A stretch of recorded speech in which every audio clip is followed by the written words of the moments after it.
like-minded person. For years, American couples struggling with infertility have faced crushing costs in their quest to start a family, and IVF is among the most expensive treatments of all. A single round of IVF in the United States can cost up to $25,000, can actually go a lot higher than that, and many couples require multiple rounds for a successful pregnancy. A major reason for these high prices is the excessive cost of the drugs involved. The number one fertility drug used in IVF is currently 700% more expensive in the United States than the rest of the world. And you know, we're ending all of that. It's called favored nations, and we're ending it, and we're ending it pretty fast. Nobody thought we'd be able to do it, and we've done it. Drugs are going to come down. Drug prices are coming down 400%, 200%, 600%, numbers that nobody's ever seen before. Great for Medicare, Medicaid, even Social Security. Great for everything, I think, Dr. Oz. So it's something that's, to me, it's very exciting. I'm bugging him and Bobby all the time. How are we doing with that? And we're doing really good, Bobby. It's really going good. Other countries are agreeing to it, because if they don't, we put tariffs on them, and then they agree. So it's amazing. It's amazing how that worked out. But as an example, in London, you'd buy a certain drug for $130, and even less than that, I guess, $88 as of a count a month ago. And in New York, you pay $1,300 for the same thing. So now we're going to be paying, instead of $1,300, you'll be paying about $150. And they'll be paying $150 too. We're going to pay the same thing. Favored nations. It's beautiful.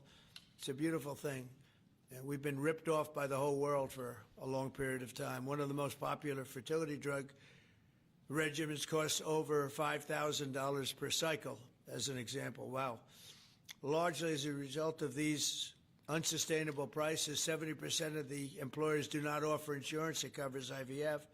Therefore, most couples with fertility challenges are paying these costs entirely out of their own pockets, which is not really possible to do. Oh, look who we have.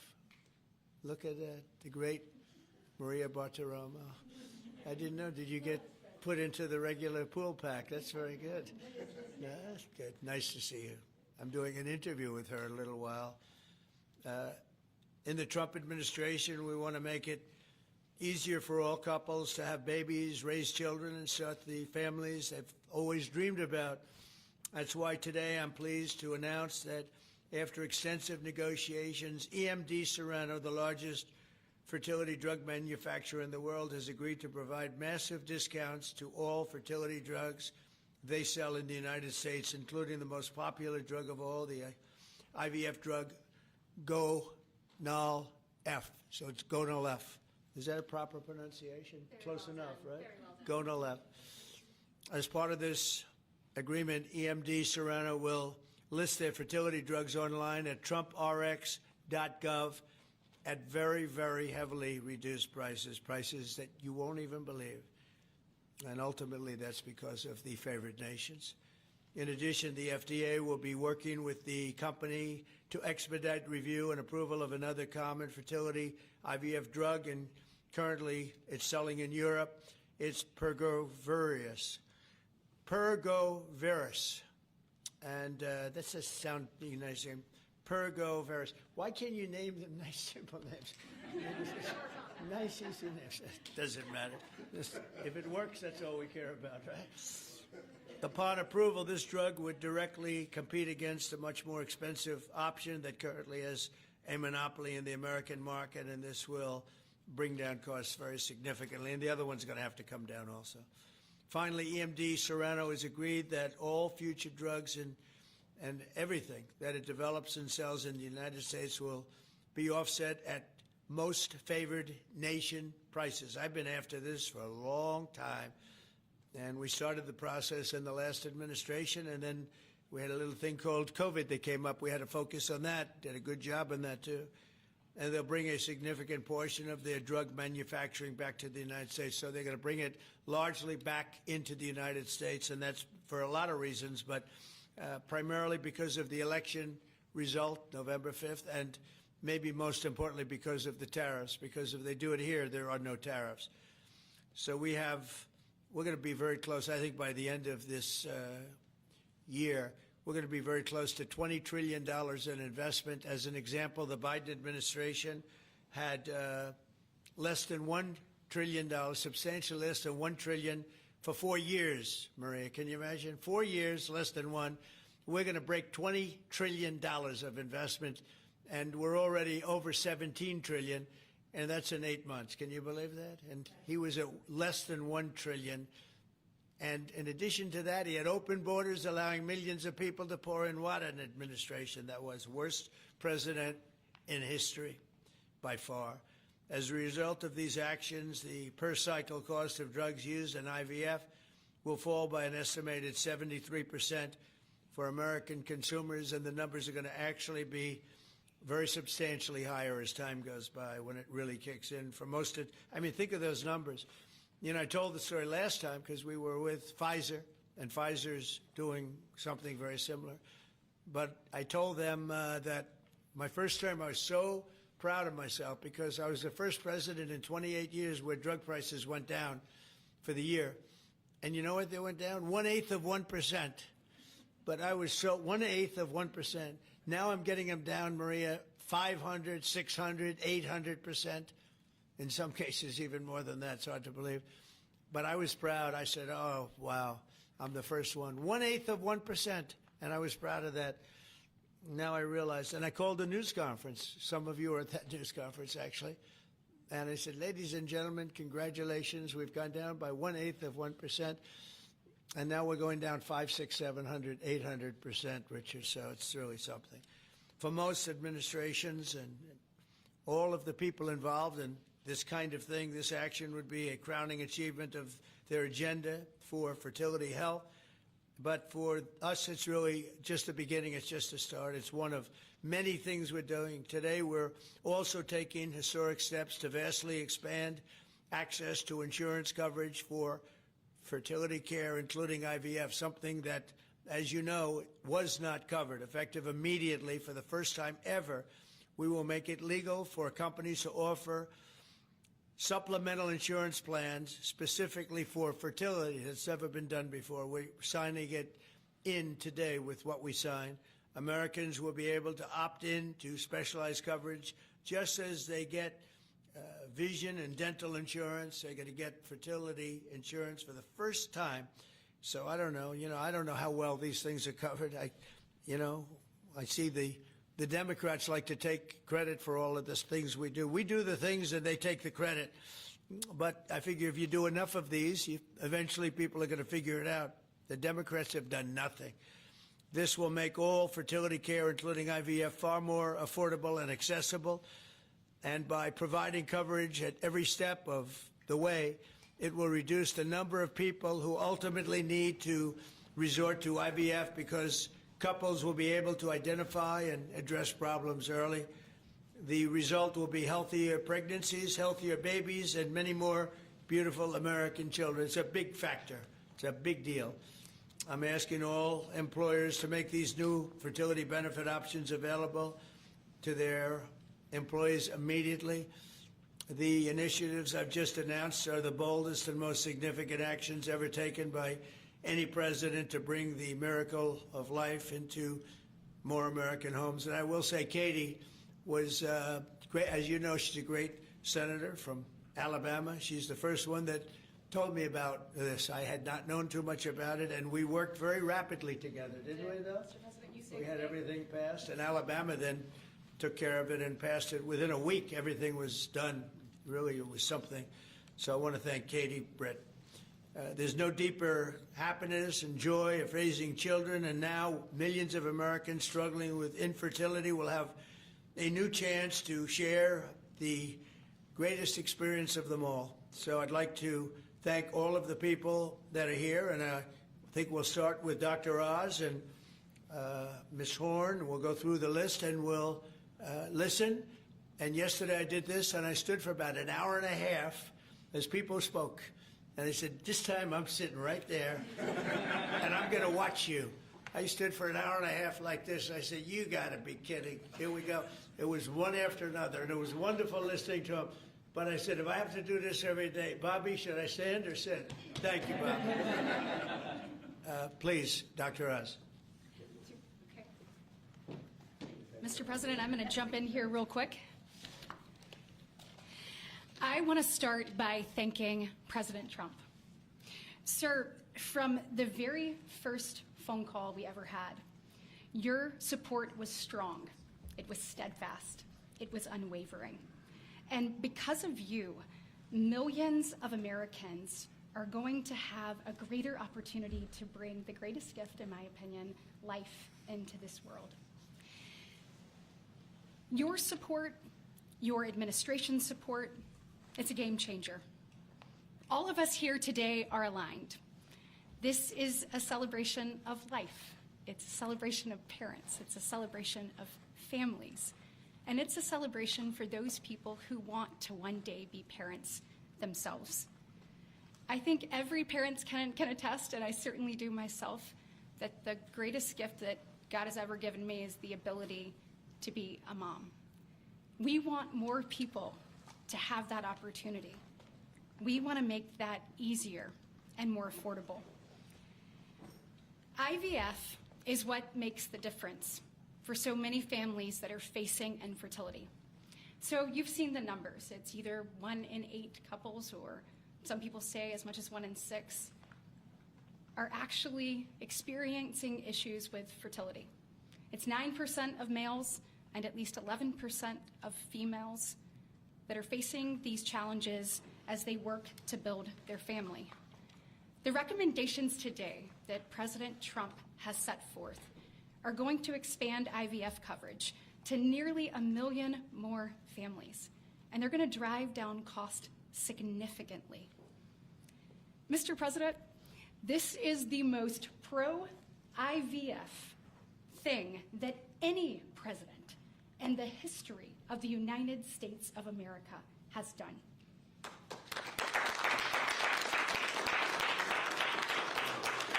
And Mr. President, it's your leadership. You are the reason why the Republican Party is now the party of parents. We are the party of families. This is why when Senator Cruz and I worked last year, we got every single Republican senator to sign on and say that they supported nationwide access to IVF. And just for the record, IVF is legal and accessible in all 50 states. And President Trump taking this action today to lower cost, to bring these issues to the forefront, and to enact solutions for people working to start their families, I want you to know it's significant and there's more to come. But this isn't the only thing that you've done to prove that we're the party of parents and we're the party of families. If you look at the working family tax cut, guys, he made sure that hard-working parents were front and center in that legislation. You know, whether it was child tax credits being expanded and made permanent, whether it was Trump accounts that are going to change the game for so many parents, or whether it was childcare. So for decades, we have heard Democrats talk about childcare. President Trump actually took action on the affordability and accessibility of childcare. We know that 1 in 4 families say that they hesitate to have more children because of the cost and because of childcare cost. For the first time, this man actually took steps to change the dynamics for hardworking parents. So of the 3 tax credits that he reformed and the working families tax cuts, 2 of them had not been touched in 2 decades, and 1 of them had not been touched since 1986. So President Reagan was in office the last time anybody did anything about it. But you changed the game on that, and I was proud to lead that effort in the Senate. And so on behalf of moms and dads, on behalf of grandparents and sisters and aunts and uncles and brothers and people who are looking to expand their family, we say thank you. Thank you for all you do to support families in this country and make a healthier environment and an easier one for us to grow the very most important thing. Great, thank you. God bless. So nice. Thank you very much.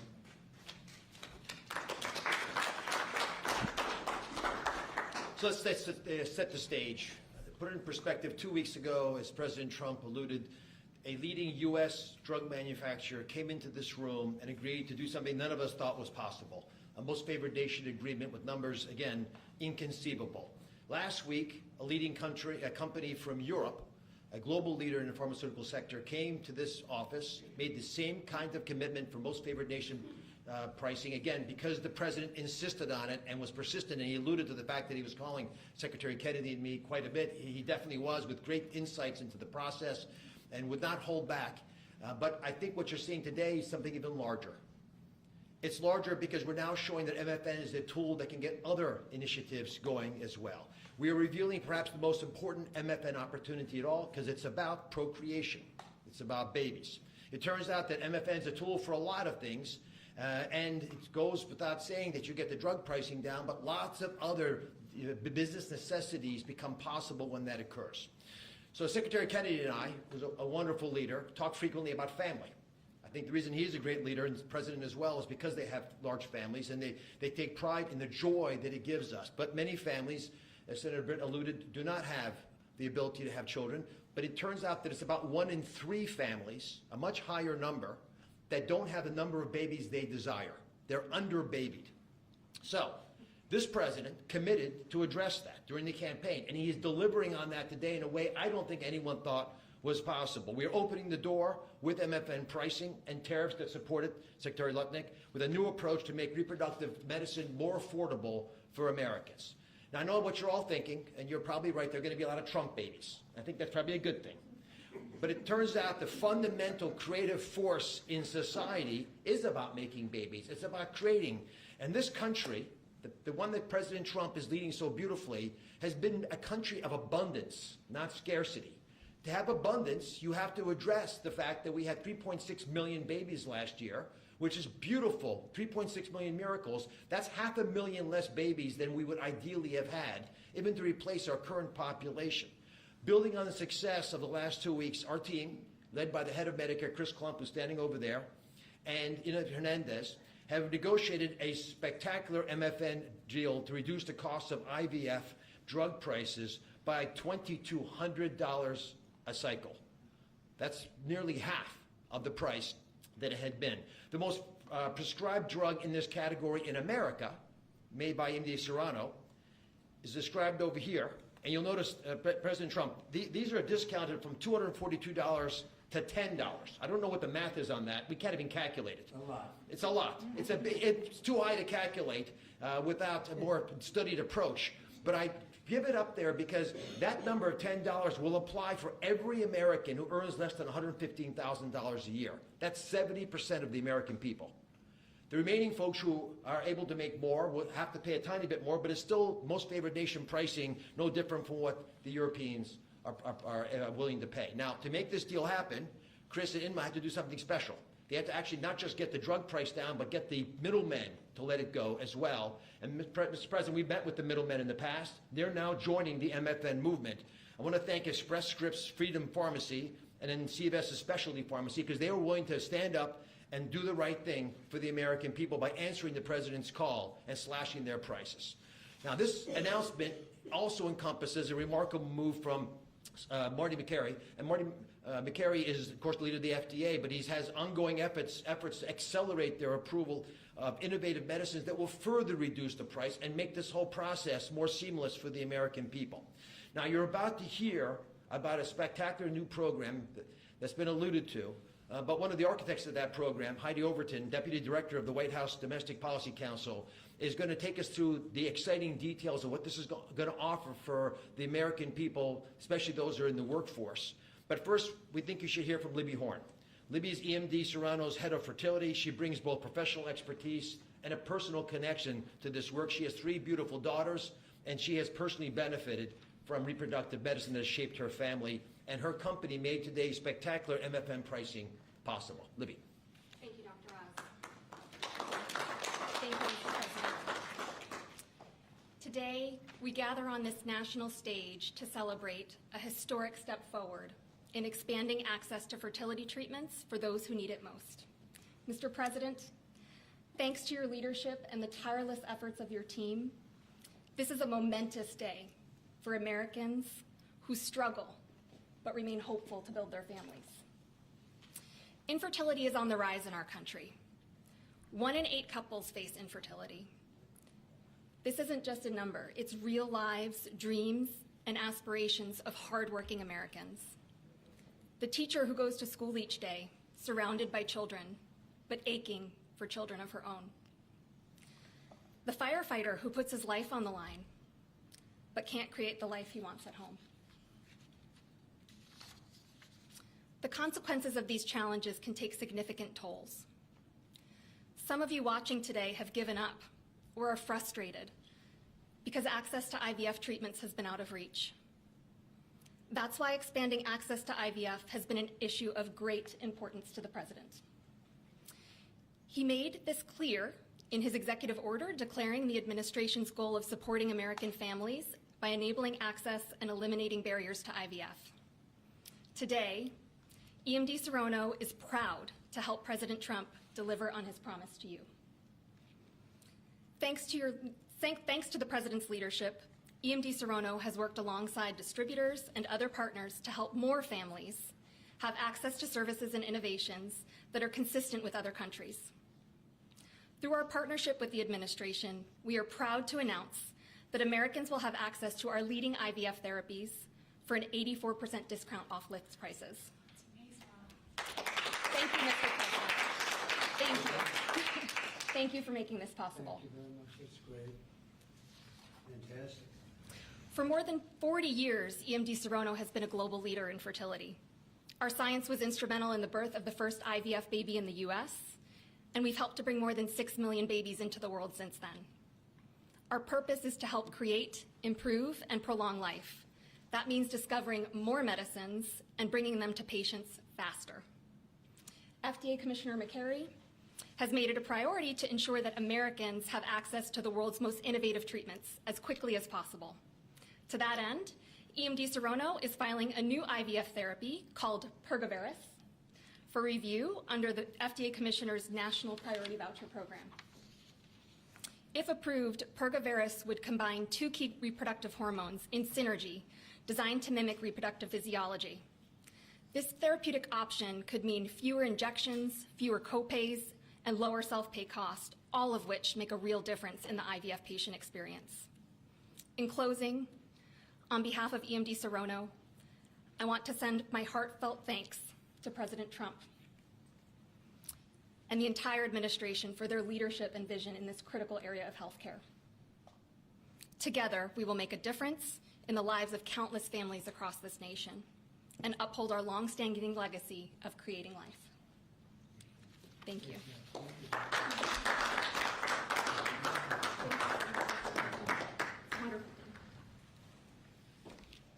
Mr. President, thank you for your bold leadership that's allowed our teams to go far beyond what anyone thought was possible.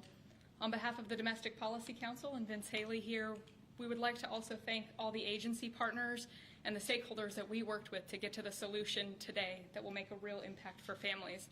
Specifically, today's historic actions, 4 in total that you see, are made possible by coordination of all of the White House team and 7 agencies, many of who are represented here, and their teams that have worked tirelessly. As you described, Mr. President, the current system isn't working. 7 in 10 Americans don't have coverage to IVF. They face high costs and uncertain outcomes. And there's intense demand for fertility benefits. 65% of Americans say that they would leave their current job just because of fertility benefits. So you asked us to lower costs and to fix the broken incentives in healthcare. In addition to lowering the cost of drugs by 73% or $2,200 per cycle, which if you missed it, most people require 2 or 3 cycles. So that's significant savings for families. I'm also going to briefly outline the new solution for coverage. This is a new fertility benefit option that employers can immediately offer to their employees starting today. This afternoon, the Departments of Labor, Health and Human Services, and Treasury will be releasing guidance that, for the first time, creates a legal pathway for employers to offer fertility benefit packages to people that need them, similar to how dental, vision, and life insurance are currently offered. This will be followed up by a regulation. These benefits can address the continuum of fertility needs, from the root causes of IVF, which Secretary Kennedy is working on very hard at HHS, to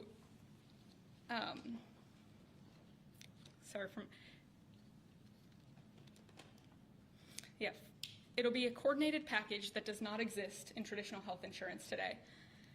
It'll make it easier for employers, including small and mid-sized employers, to compete for talented employees. Currently, many small businesses cannot afford to offer fertility benefits at all. This is making it possible for them to offer benefits the same way that large companies like Amazon and others offer benefits. This is a pro-family benefit expansion that will transform clinical outcomes by addressing fragmented coverage and care. I'm a physician by training, and it's very important that we have high-quality care. Fertility benefit companies are poised to offer packages that have reported so far roughly 25% higher live birth rates for those that seek care compared to those that don't have such benefits. They also report fewer cycles to achieve pregnancy, improved natural pregnancy rates through better care before you need IVF, and reduced chance of miscarriages, a 21% reduction in miscarriage rate. Leading physicians in the field have also relayed that these types of benefits significantly improve the patient and doctor experience, allowing both to focus on care rather than navigating the bureaucracy. These impacts are very personal. Here with us today are my good friends, Congressman Richard Hudson of North Carolina and his wife, Renee Hudson. Both have worked in public service for years, including Renee for all 4 years of your past administration, Mr. President, and they struggled with infertility. Today they have a beautiful son who's their pride and joy. He's an amazing boy. But they also suffered multiple losses throughout their fertility journey, something that is very common. Unfortunately, too many people go through the hard, arduous process of IVF and still result in a miscarriage. So today, your option is not only saving money, it's going to improve the quality of care significantly. This new benefit option simultaneously represents the greatest opportunity to expand coverage of IVF that the federal government has ever taken, while also improving the care delivered. Additionally, and very importantly, it gives employers maximum flexibility to design benefits that are consistent with their values. Put simply, this new fertility benefit option means lower costs and more healthy babies. So today, this announcement, we are realigning the industry towards the simple metric of more healthy babies at lower costs. I would now like to introduce Samantha Bush, the wife of NASCAR driver Kyle Busch, who's been a leading advocate for IVF access and affordability after your own infertility journey. Thank you, Mr. President. Hello, everyone.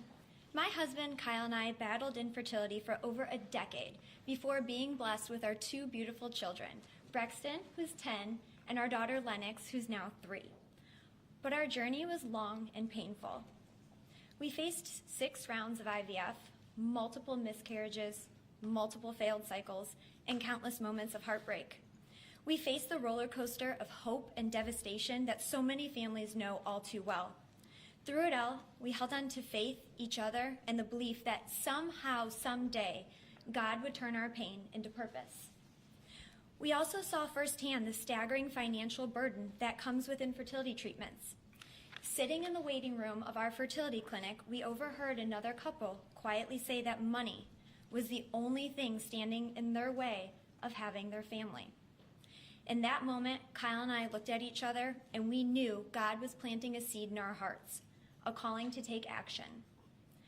In 2015, that calling became the Bundle of Joy Fund, a nonprofit foundation dedicated to providing financial assistance to couples struggling with infertility.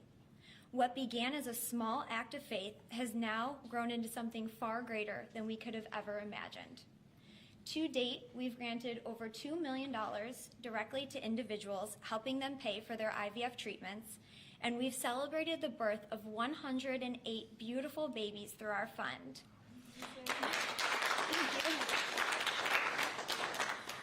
Each baby is a living, breathing testament to hope, community, and God's grace. For every tear we cried, for every shot we gave, every doctor's appointment that ended in disappointment, Kyle and I knew there had to be a greater reason.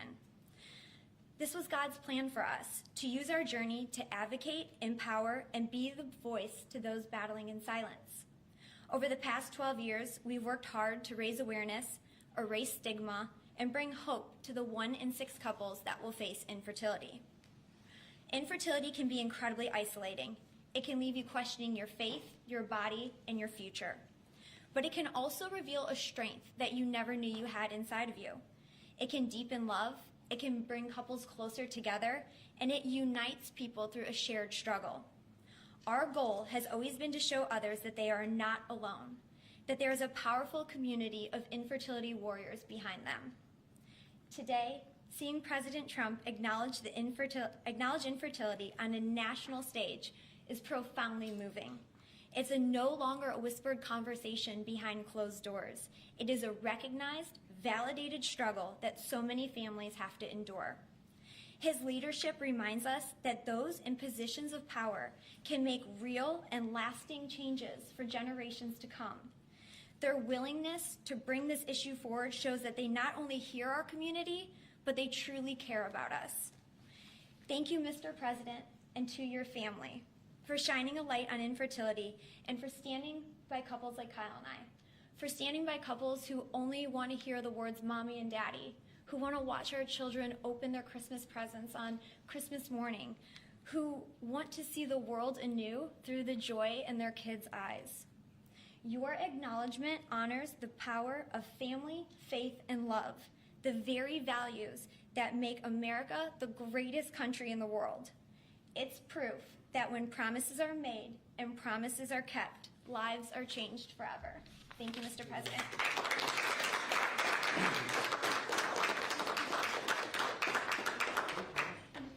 Anybody else? Howard, you would like to say a couple? No. I was hoping you would say that. Bobby, come on up for a second. What a job you're doing. Yeah, say a few words, Bobby. Thank you, Mr. President. Thank you for your vision, your commitment to our country. When my uncle was president, the fertility rate in this country was 3.5%. Today, it is 1.6%. The replacement rate, in other words, the amount of fertility that you need in order to keep your population even, is 2.1%. We are below replacement right now. That is a national security threat to our country. And we know why this is happening. And President Trump is addressing the root causes through his MAHA agenda of reducing endocrine disruptors, the exposure to chemicals that decrease fertility. Today, the average teenager in this country has 50% of the sperm count, 50% of the testosterone as a 65-year-old man. Our girls are hitting puberty 6 years earlier. And that's bad, but also our parents aren't having children. Parents who want to have children do not have access. I have 7 children. I feel that God has blessed me with that, and I can't imagine how different my life would be if I did not have that blessing. I want to point out also that this morning Harvard University released a study that showed that the obesity rates have now climbed over 70%. And this, again, is for the same reason we're flooding our kids. We're poisoning mass poisoning a generation of kids with chemicals. President Trump has instructed us to stop these problems at the root cause. But he's also recognized that there are people who are injured, people who are not living their life to the fullest, and he's addressing that. Last week, we made GLP drugs available at Most Favored Nation. And this week, it's IVF. I want to thank you so much for that, Mr. President. I saw on an airplane the other day, you said that you didn't believe that you were going to get to heaven. You're doing God's work here. You've made peace in the Middle East, which is beyond anybody's imagination. And now you're giving millions of Americans a chance to have babies. And you're doing this while the government is locked down by the Democrats. But this administration has not stopped working for the American people. And that's because of your energy, your commitment, your vision. And I want to thank you for allowing me to be part of it.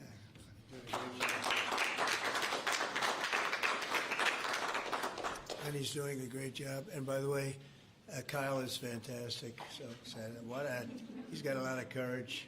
I wouldn't do that. I wouldn't care. Howard, you and I would not be good at that. We'd go about 30 miles an hour, but we'd be safe.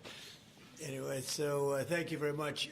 Any questions, please? Mr. President, you posted earlier today. Yeah, please. Mr. President, this is a major campaign promise that you made. It was a big hot topic towards the end of the election. You're delivering on that again.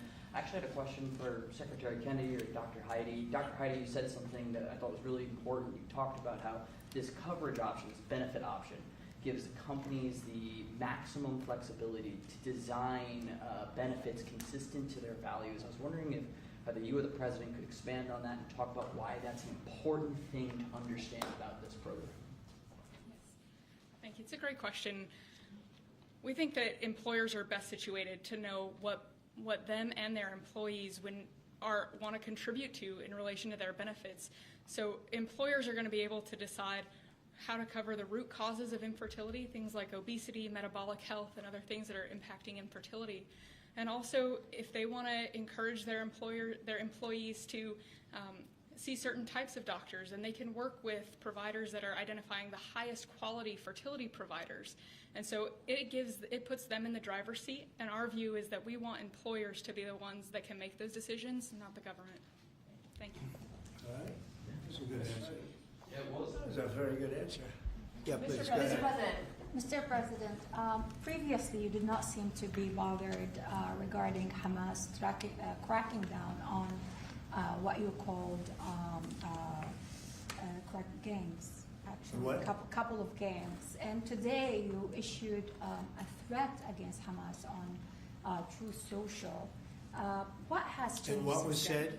Go ahead. You said if they continue keep killing innocents in Gaza, that if that continues, the United Yeah, States I will know. go I after issued them. a strong statement. That's right. But they used to be gangs, and now you're saying innocents. What made you think they're innocents now? Well, I'm looking at what's happening, and that wasn't the deal that was made, and we'll see what happens.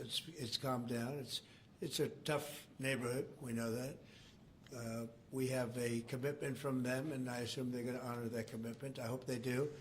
And I understand they brought back some additional bodies today.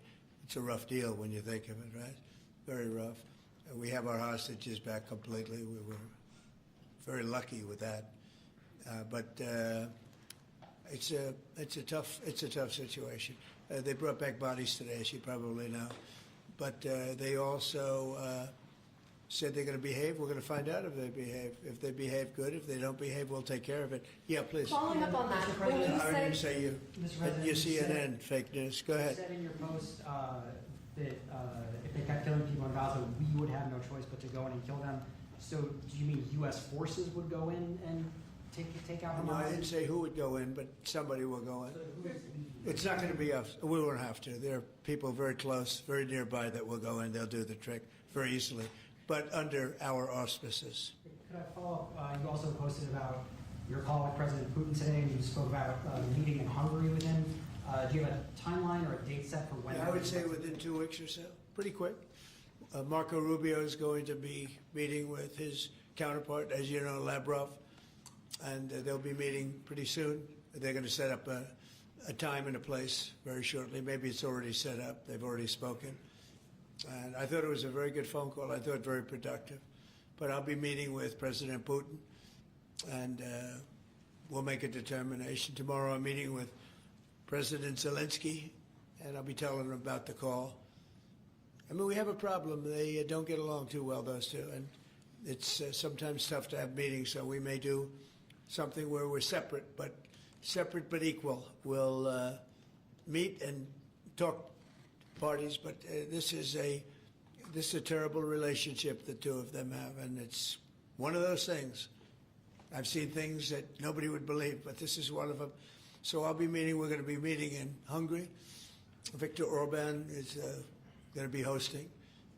And it's really something that's time. Last week, over 7,000 people were killed. That's ridiculous. And you know, it doesn't affect our country. We're not losing people. We're not losing Bobby. We're not losing Americans. But they're losing Russians, Ukrainians, mostly soldiers, for the most part, soldiers. And we think we're going to get it. We hope we're going to get it stopped. I thought this would be, because of my relationship with President Putin, I thought this would be very quick. And it's turned out to be, who would think I did Middle East before I did this? We did a total of 8 now, 7 and now 8. And we're going to make this number 9. Why do you think a second meeting? So you said you posted that there was great progress. Can you tell us a little bit about that? Was it a shift in Putin's tone? Was it something new he told you? Did he give you any message to give? You're talking about the whole... President Zelensky tomorrow. It just seems to me that, you know, look, it's only a field. That's all I've done in my whole life. I've made deals. I know about deals. I do it well. I don't think any president's ever ended a war, frankly. One war, I did 8 of them, Maria, right? And but I don't know, did Bush ever end? Do you think Biden ended a war? Biden started wars because he was stupid. But do you think Biden ended any wars? No. I don't know of anybody that ended wars. I ended 8 of them.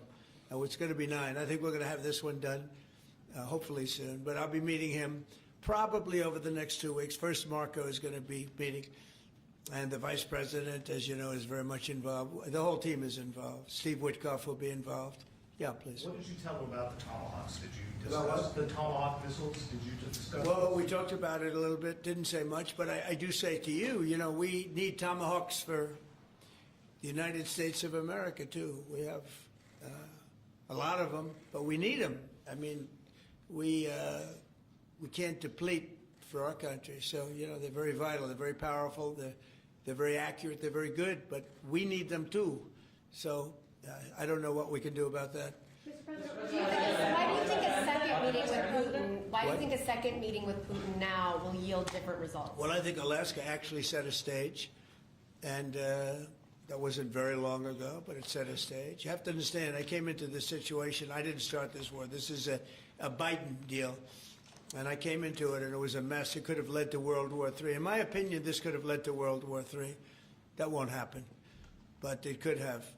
So I came in, this war was raging. When I left, this wasn't even a thought. For 4 years, nobody talked about it. I spoke to President Putin about Ukraine. It was the apple of his eye, but there was never going to be doing anything like this. And this all went because of some really bad decisions that were made. And look what you have. You have millions of people dead. You have just a horrible, horrible situation. I'm doing it to save souls. That's all I'm doing it for. I'm not doing it for us. We have an ocean between us. I'm doing it also to help Europe. They want to have it ended, but they're unable to do it. I'm able to do it. So I think we'll be successful. We'll save a lot of lives. It should have been done. Should have never started. This would have never happened if the election weren't rigged. This would have never happened. But it did happen, and I'll get it stopped. Do you get an updated message to pro-life Yeah, go ahead. conservatives? Yeah, you mentioned a $1,300 drug at the top of this. Were you referring to the weight loss drugs? Yeah, I was referring to Ozempic, or I heard the fat loss drug. So those are going to be $150 out of pocket Yeah, for well, Americans. they'll be much lower. They'll be much lower. Yeah, go ahead. We have not negotiated those yet. We're going to be rolling these out over time. The GLP category of drugs, which includes Ozempic, have not been negotiated yet. What's the timeline for that? But it will. It'll come down, like everyone else. Okay. Any timeline on those negotiations? No, but I think those are going to come down pretty fast, and we do have, I guess, some alternative. The president will be happy with the result, and until he is, we're not going to close those negotiations. Except it'll happen. Got it. Mr. President, what's your message to Pro-life pro-life conservatives. Some pro-life conservatives have religious objections to IVF and are already critical of this policy. What's your message to them? I don't know about the views of that. I'm just looking to do something because, you know, pro-life, I think this is very pro-life. You can't get more pro-life than this. Please. Mr. President, you've been talking about how this new benefit plan will also include root cause treatments for infertility. How will you make sure that those root cause treatments are equally accessible to IVF? Well, I think we're going to be doing that. Would anybody like to talk about that subject? I'll comment Please. on the rulemaking process. I think it's the determination, again, Secretary of Labor, the determination, the Department of Labor is issuing their intent today to open up the rulemaking process, again, for more flexibility.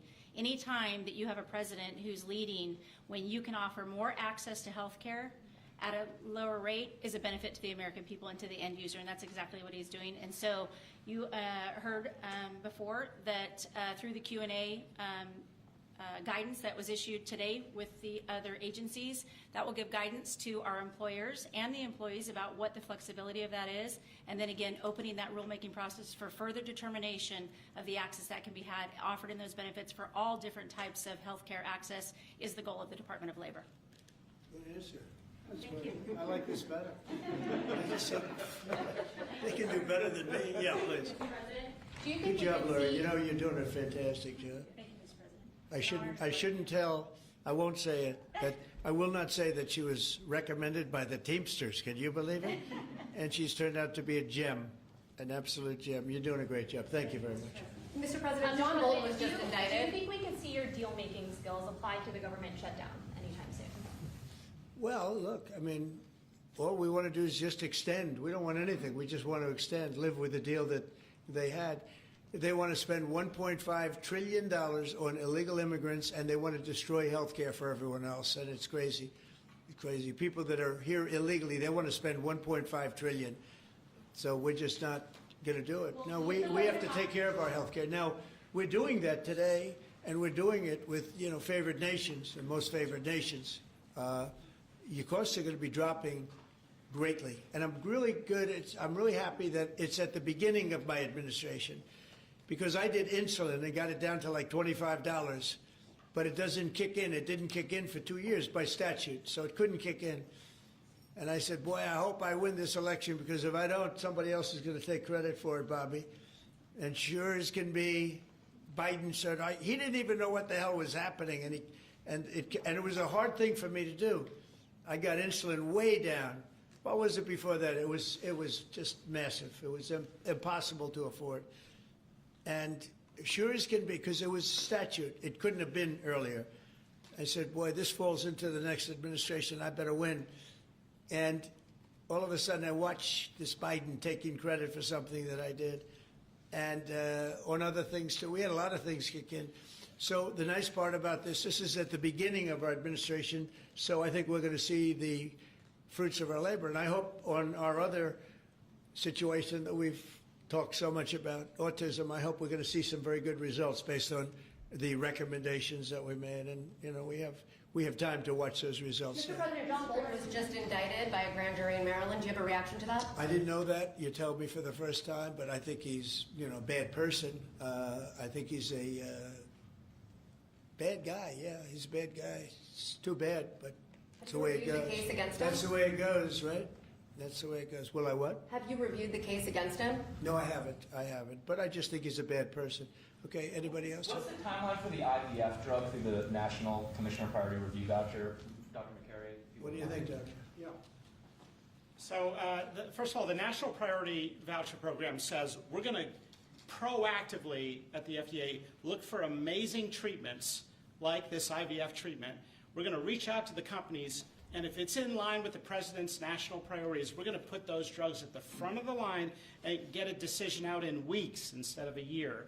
And so today we announced 9 drugs that are going to be recipients. These are products where the manufacturing is going to be in the United States, or it's meeting a large unmet public health need, like a diabetes drug we announced today, or it is a product where you're going to see an affordability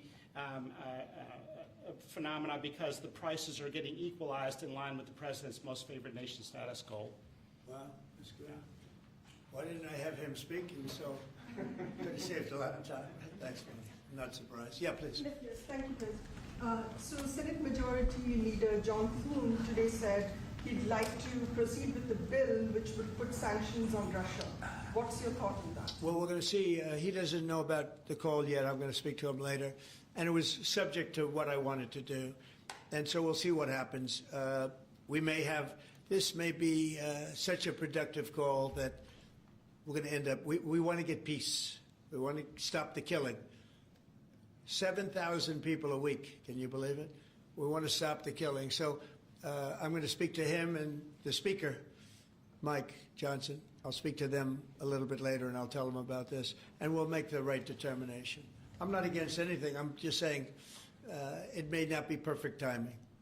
It could happen in a week or two, but it's at my option, as you know. Right, but did President Putin try to dissuade you from selling Tomahawk missiles? Well, of course. What do you think he's going to say? Please sell Tomahawks? No, but did he Is he going to say, please sell those Tomahawks? I really appreciate it. I did actually say, would you mind if I gave a couple of thousand Tomahawks to your opposition? I did say that to him. I said it just that way. He didn't like the idea. He really didn't like the idea. No, I said it that way. You have to be a little bit lighthearted sometimes, but no, he doesn't want Tomahawk is a vicious weapon. It's a vicious, offensive, incredibly destructive weapon. Nobody wants Tomahawk shot at him. Did he specifically ask you not to provide Tomahawks? So, wouldn't anybody? I mean, it's been in the news. Who wouldn't do that? CNN. Who wouldn't do that? You know? Do you think he's going to say, "I'd love to have Tomahawk sent my way"? I don't think so. Maria, we have one of the great stars of television here, and she's an incredible person, and she's just an amazing woman who she got it all right. She got the Russia hoax right. She got everything.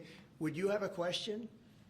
Yes, Mr. President. I would ask you why this was so important to you, IVF, and why was autism so important to you? What are you trying to achieve?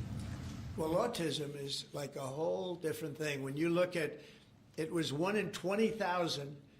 Now it's 1 in 12. If you look, Bobby, we have different numbers, but 1 in 12, 1 in 28, 1 in 32. There's a couple of different numbers out there, but it's 1 in a very, very different number than it used to be. It used to be 1 in 20,000, and that was not that long ago, 20 years ago or so. And now they had something for boys, for babies, baby boys. It's 1 in 12. I heard 1 in 10, Bobby. I heard another one, different lists. But when you think of that, it's not even sustainable, but there's something artificial. When that happens, that's not like a natural. And then you have certain groups of people that literally don't have autism, and they're not taking some of the things that we're taking. So we're working very hard. And on IVF, it's just that I have friends, including Katie, that called me and they told me the importance of it. I wasn't that familiar with it. Now I think I've sort of become the father ever since I heard. There was a bad decision in Alabama where a judge wanted all clinics to be immediately closed, right? And Katie called up and you said you were pretty strongly attacked by your friends that you didn't even know were involved with IVF, right? You had people that had grandkids, people who'd gone through IVF themselves telling their story and saying there are people that cope out there. Tell what you did when you heard from your friends. You said this was not, they almost became violent, right? I told him, I said, Mr. President, we need you. We need your voice in this conversation. We need the directive. We need the strong support because there are millions of people out there, moms and dads, wanting to bring life into the world. And you had people, the chilling effect that occurred across Alabama, there were people that were in the middle of that process that had been praying to have a child, and that was halted. And so the reality of that was very stark in our state. And so I was able to tell the president some of the stories of people, friends and grandparents and relatives that told me what they had experienced and also, what they were fearful of in the future. And the president very quickly acted, spoke with a strong voice, and really led the way. Obviously, we saw Democrats continue to fearmonger for the remainder of the year, trying to use it as an election issue when actually IVF is legal and accessible in all 50 states. And President Trump very clearly said where he was on this, and he said, I'm going to make sure that this is more accessible and that it is more affordable for families coast to coast. That's exactly what he did, but it's that real life, those real life stories, sir, that he responded to. And that's what people don't know about him. He cares. And when you tell him what American people are dealing with, he wants to do something about it. You have leaders and politicians that come before him that want to talk about things. President Trump wants to actually make things happen It's exactly what he did here, and I'm so, so grateful, Mr. President. Thank you, Katie, very much. Appreciate it. So we will go back to what we're doing, working again with Marco and with JD and a few of the people on the war, and we're doing a lot of other things also. The economy is unbelievable. It really is. It's been incredible. And I think one of the great numbers that I've ever heard, think of it, over $17 trillion being invested in our country. And when you think of, compare that to the last administration, but really compare it to any administration, compare it to any country. There's never been a country with anything like that. That's in a period of 8 months. And we've already broken every record possible. There's never anything even close. So we'll go back to all of that. Prices are down. Oil is down. We're down $58 a barrel. We're gonna be hitting $2 for gasoline. I think we're gonna be at $2. And the previous administration, they were at $4 and $5. They were going up much higher. And then they swung back into my things, but they didn't swing back properly. They were very, very late. They really blew it. We had it really going in the right direction. They came and took everything out, and you know, it's incredible. I'll never forget. They lost control of the price of gasoline, of oil. They totally lost control, Howard, and then they went back immediately. Well, let's go back to Trump. But by that time, it was too late, and they didn't go back because the leases and everything else. They didn't do what they had to do. They wouldn't know. They really didn't know how to. But we could be hitting close to $2 a gallon. I'd love to break it if we could, but we could be. And you know, when that comes down, everything else has been coming down. Groceries are down. The price of things are down. And honestly, the simplicity is if you can get oil down, it's such a big category, everything follows. So just about everything follows. And we are working on beef, and I think we have a deal on beef that's going to bring the price of beef. That would be the one product that we would say is a little bit higher than we want it, maybe higher than we want it, and that's going to be coming down pretty soon too. We did something, we worked our magic, but groceries are down, and energy is down, electricity is way down.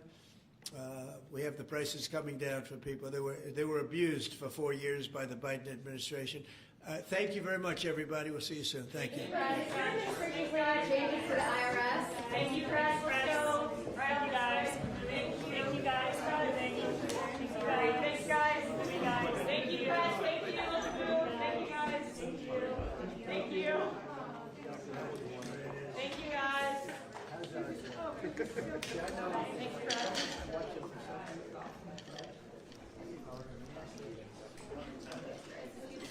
Thank you.